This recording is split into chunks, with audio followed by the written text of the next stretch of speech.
Because KGF এর লুকটা হচ্ছে সবার একটা তামিল তামিল ভাইব আসে, যেটা হচ্ছে আমরা মেয়েরা যে লুকটা পছন্দ করি আর কি, যে ছেলেদের একটা বিয়ার্ড থাকবে লাইক ওরকম একটা লুক পাইছে। তো সবাই তো ফ্ল্যাট সাকিব খানের উপর। খুব ভালো লাগছে লাস্টের সিনটা, ওয়াও। তুমি কোন শহরের মাইয়া গো লাগে উড়া ধুরা, তুমি কোন শহরের মাইয়া গো লাগে উড়া ধুরা। আপনি না দেখলে আমি বুঝাতে পারবো না যে এই জিনিসটা এত ভালো লাগছে। না, শুধুমাত্র সাকিব খানের জন্যই, আমরা ওনার অনেক বড় ভক্ত, তাই যেন কখনো এটা না বলতে হয় আমার বাচ্চাকে যে একটা টাইমে সাকিব খানের মুভি চলতো এখন চলে না। এটাই আমার বাচ্চাকে নিয়েও যেন আমি এসে দেখতে পারি সাকিব খানের মুভি। আমি নিজেও আজকে প্রথম সিনেমাটা দেখার পর সাকিব খানের বিশাল বড় ফ্যান হয়ে গিয়েছি, কারণ আমি কখনো বাংলা সিনেমা এর আগে হলে এসে দেখিনি। খুবই অবাক হয়ে গেছে যে এত সুন্দর বাংলাদেশেও মুভি হয়। এরকম যদি বাংলাদেশে মুভি হতে থাকে আমি অবশ্যই আরো দেখতে আসবো। গ্রেট বলতে হবে এটা, অ্যাজ এ বাংলাদেশ বলবো না, পার্শ্বে আমাদের যত কান্ট্রি আছে তাদের মধ্যে আমি তো বলতে পারি ইন্ডিয়া থেকেও বেটার হয়েছে, কেজিএফ এর থেকে ওয়ে বেটার। এই যে সুপারস্টার শাকিব খান, তাকে নিয়ে আসলে মেয়েদের মাঝে একটা ক্রেজ কাজ করে, আপনার কাছে কেমন বিষয়টা? আসলে ব্যাপারটা হয়তো বা অনেকের কাছে অনেক রকম মনে হবে, তবে আমি নিজেও আজকে প্রথম সিনেমাটা দেখার পর সাকিব খানের বিশাল বড় ফ্যান হয়ে গিয়েছি, কারণ আমি কখনো বাংলা সিনেমা এর আগে হলে এসে দেখিনি। তো আজকেও আমি আসতে চাচ্ছিলাম না, আমার টিম মেম্বার আমাকে জোর করে নিয়ে আসছে। তো আজকে দেখার পর আসলেই ভাববো, মানে বলতে বাধ্য যে আসলেই না আসলে অনেক বড় কিছু মিস করে ফেলতাম। তো আসলেই মানে জিনিসটা অন্যরকম কাজ করছে এখন, বলে বোঝানোর মতো না। যদি বলা হয় আপনাকে যে শাকিব খানের কোনো সিনেমা আপনাকে অভিনয় করতে নেওয়া হবে, সেক্ষেত্রে আপনার অনুভূতি বা আপনার মতামত কি থাকবে? অবশ্যই হ্যাঁ থাকবে, এটা সবাই চায়, কে না চাবে যে সাকিব খানের মতো এত বড় একজন মানুষের সাথে কাজ করবে না, এরকম তো কেউ চাবে না, স্বাভাবিক। এটা যদি আমাকে এরকম অফার আসে তা অবশ্যই আমি চেষ্টা করব আমার মতো করে কাজ করার জন্য, এটাই।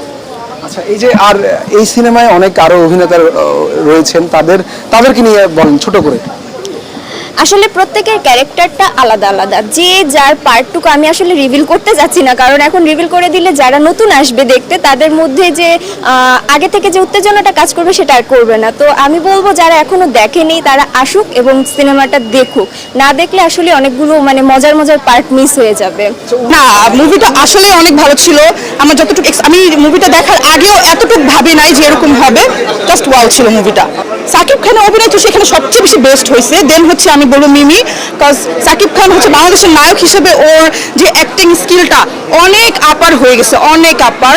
একসময় আমরা হচ্ছে সাকিব খানকে এত ফানি হিসেবে নিতাম, বাট স্টিল ও হচ্ছে অনেক ভালো ভালো কাজ করতেছে। আমরা অনেক বেশি প্রাউড যে আমাদের বাংলাদেশে এরকম একটা নায়ক এত ভালো ভালো কাজ করতেছে, বাংলাদেশ রিপ্রেজেন্ট করতেছে। বিকজ কেজিএফ এর লুকটা হচ্ছে সবার একটা তামিল তামিল ভাইব আসে, যেটা হচ্ছে আমরা মেয়েরা যে লুকটা পছন্দ করি আর কি, যে ছেলেদের একটা বিয়ার্ড থাকবে লাইক ওরকম একটা লুক পাইছে। তো সবাই তো ফ্ল্যাট সাকিব খানের উপর। সাকিব খানের 2 দেখার জন্য সবাই এক্সাইটেড হয়ে গেছে অলরেডি। সো যেদিন 2 আসবে অবশ্যই আমি দেখতে আসবই, মাস্ট, যেটাই হোক। ফার্স্টে আমিও ভাবছিলাম যে সিনেমাটা হয়তো ট্রেলার দেখে তো আর পুরো ফুল মুভি ধারণা করা যায় না। তো এখন যে এসে দেখলাম যে এটাতে কোনো কপি নাই, এটা হচ্ছে ওইটার উপর বেস্ট করে করা হয়েছে, নট যে কপি। একটা ইন্সপিরেশন থাকতেই পারে একটা কিছু থেকে। উড়াধুরা গান তো হচ্ছে এই মুভির সবচেয়ে বেস্ট গান, যেটা হচ্ছে অনেক মানে 10 of 10 উড়াধুরা, লাস্টে যেটা দিয়ে আমরা মুভিটা শেষ করছে। তো গানের ভিতরে উড়াধুরা গানটা ছিল বেস্ট। তুমি কোন শহরের মাইয়া গো লাগে উড়াধুরা, তুমি কোন শহরের মাইয়া গো লাগে উড়াধুরা। তাই অসাধারণ, আমার দেখা বাংলা মুভির মধ্যে বেস্ট। মানে কি বলবো, তার লুক ফার্স্টের মানে অসাধারণ, সবকিছু মিলে মানে ওনার ফার্স্ট লুকটা ছিল রণবীর কাপুরের অ্যানিমাল মুভির সাথে একটু মিল ছিল। আপনি না দেখলে আমি বুঝাতে পারবো না যে এই জিনিসটা এত ভালো লাগছে। অবভিয়াসলি চঞ্চল চৌধুরী, ওনার প্রত্যেকটা ওয়ার্ড মানে অ্যামেজিং, মানে উনি প্রত্যেকটা ওয়ার্ড যে বলেছে প্রত্যেকটার মধ্যে একটা আলাদা মানে সাসপেন্স কাজ করছে, অন্যরকম একটা থ্রিল কাজ করছে। নকল অ্যানিমেল আর কেজিএফ এর সাথে মিলের যে বিষয়টা ছিল, এরকম কোনো কিছু ছিল? ভাইয়া বলতে গেলে ব্যাকগ্রাউন্ড মিউজিক বা লুকে একটু মিল ছিল, বাট কাহিনীতে কোনো মিল নাই। ঠিক আছে, কাহিনীতে কোনো মিল নাই। কাহিনী আই থিঙ্ক এটা আমার বেশি বেটার লাগছে, বেশি ভালো লাগছে। যদি আমি আমার পার্সোনাল রেটিং থেকে বলি, এটা আমার বেশ ভালো লাগছে। অনেক সুন্দর ছিল, অনেক জোস একটা মুভি, আর ফিনিশিং এর কথা কি বলবো, বলার বাহিরে, অনেক ভালো ছিল। অবশ্যই টুইস্ট ছিল, যারা দেখছে তারাই সেটা জানে। আমি আর কিছু বলবো না, কারণ দর্শকরা, আমি চাই দর্শকরা হলে এসে দেখুক মুভিটা। খুবই সুন্দর, তুফান যে পুরো তুফানি।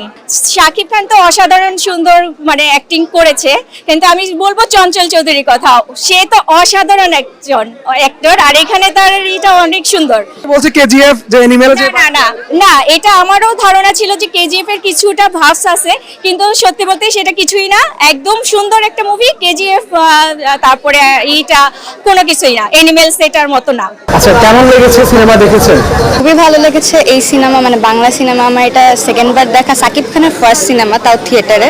খুবই ভালো লেগেছে। 2 ঘন্টার মুভি, আমার মনেই হয় না যে 2 ঘন্টা। এত সুন্দরভাবে, এত সুন্দর কন্টিনিউটি আর কালার গ্রেডিং, ব্যাকগ্রাউন্ড মিউজিক সবই ভালো লেগেছে আমার। আমি দেখার সাথে সাথেই মানে খুবই অবাক হয়ে গেছে যে এত সুন্দর বাংলাদেশেও মুভি হয়। এরকম যদি বাংলাদেশে মুভি হতে থাকে আমি অবশ্যই আরো দেখতে আসবো।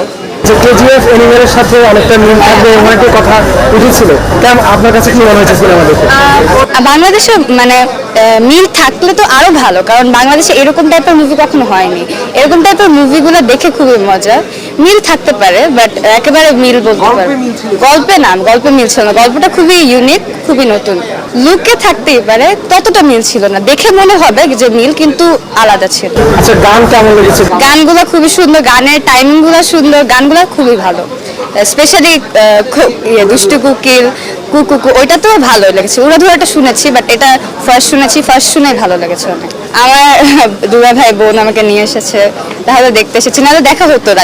এটা ভর্তিত হয়েছে, আমি এসেছি, এটা খুবই আমি খুশি যে আমি এসে এটা দেখতে পেরেছি।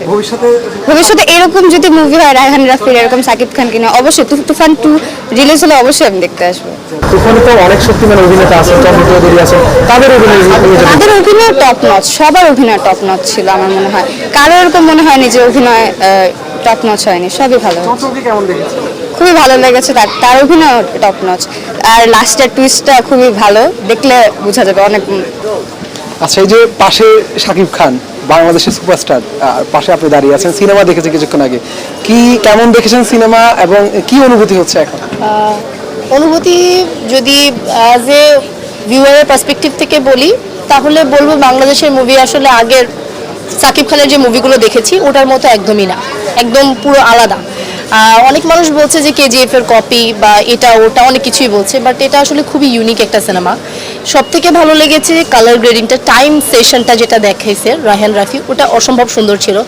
এবং সব থেকে বড় জিনিস যেটা বাংলা মুভিতে হয় কি, আমরা কিছু পার্ট দেখে বোর হয়ে যাই, আর একই জিনিস রিপিট হয়, কিন্তু এখানে আসলে রিপিটেশন নেই। প্রত্যেকটা সিনে সাসপেন্স, প্রত্যেকটা সিনে আপনি আসলে শাকিব খানের এক্সপ্রেশন থেকে শুরু করে প্রত্যেকটা জিনিস ফিল করতে পারবেন। আপনি 1 সেকেন্ড পানি খাওয়ার জন্য চেঞ্জ করলে মনে হবে কি জানি দেখিনি, জিনিসটা এমন।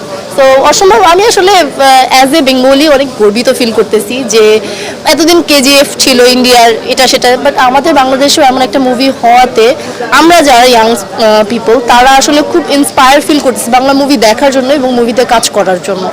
এটা আচ্ছা, আরেকটি বিষয় যে শাকিব খানের কি আগে থেকে ফ্যান ছিলেন, না এই সিনেমা দেখার পরে ফ্যান হয়েছেন?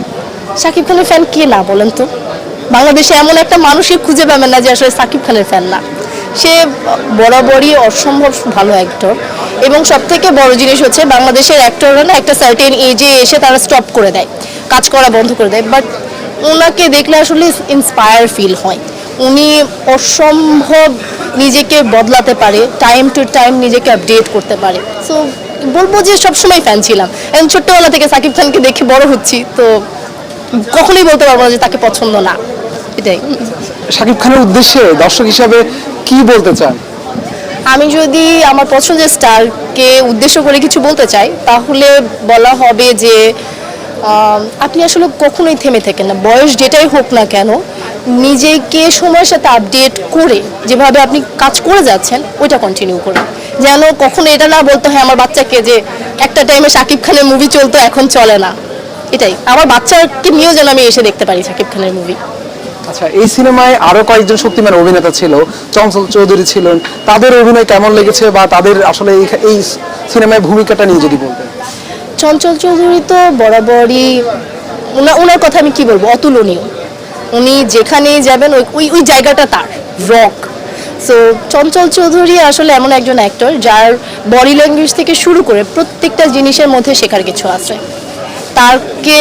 তার প্রত্যেকটা ডায়লগ ডেলিভারি থেকে শুরু করে খুবই দক্ষতার সাথে সে দেয়, এটাই তাকে নিয়ে আসলে সুনাম করার কিছু নেই, কারণ সে নিজেই হচ্ছে একটা প্রতিমা। এটাই আচ্ছা, সব মিলিয়ে বলা যায় যে আসলে গুড কম্বিনেশন ছিল এই সিনেমায়। বলাটা ঠিক হবে না, এটা গ্রেট বলতে হবে। এটা অ্যাজ এ বাংলাদেশ বলবো না, পার্শ্বে আমাদের যত কান্ট্রি আছে তাদের মধ্যে আমি তো বলতে পারি ইন্ডিয়া থেকেও বেটার হয়েছে, কেজিএফ এর থেকে ওয়ে বেটার। সো এটাই। তুফান 2 আসবে এমন একটি গুঞ্জন শোনা যাচ্ছে, যে দর্শকরা যারা সিনেমা দেখেছেন তারা এটা তো সিক্রেট, এটা তো বলা যাবে না। এটা কালকে চঞ্চল চৌধুরী বলেছেন না তুফান 2 আসবেই, তিনি কিন্তু কথা দিয়েছেন দর্শক হিসেবে। আসবে, তাহলে চঞ্চল চৌধুরী যতক্ষণ বলছে তার মানে আসবে, এটা কোনো সন্দেহ নাই। তুমি কোন শহরের মাইয়া গো লাগে উড়া ধুরা, তুমি কোন শহরের মাইয়া গো লাগে উড়া ধুরা।